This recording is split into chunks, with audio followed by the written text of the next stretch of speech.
En 1987, dans le quartier du Marais, la police découvre deux adultes, morts dans un appartement dans des conditions sordides. La première victime de sexe masculin est retrouvée, nu allongé sur le ventre, avec les bras et jambes attachés dans le dos. Il a été étranglé. La deuxième, une jeune fille au père allemande, est accrochée par les bras au montant du lit, ses cordes vocales tranchées. Les enquêteurs découvrent que cette dernière entretenait une liaison avec un certain Élie Loringe, mais ce nom n'existait pas dans l'état civil. Des témoins avaient croisé le suspect et le décrivent comme un jeune homme athlétique d'environ 20 ans.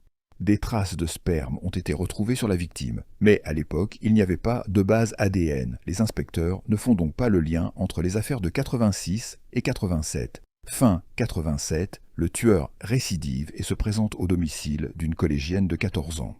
Il présente sa carte de policier et affirme être là pour une enquête. Une fois à l'intérieur, il passe les menottes à la victime et la viole, mais lui laisse la vie sauve. Après plusieurs années d'inactivité, le tueur frappe à nouveau. Une fille de 11 ans est abordée par un homme se prétendant policier et la fait monter dans sa voiture. Après 1 heure de route, il l'attache et on passe. Même mode opératoire. Il lui laisse la vie sauve également.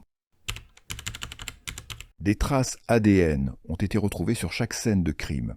Ce n'est qu'en 2001 que la police réussit à faire le lien entre toutes ces affaires.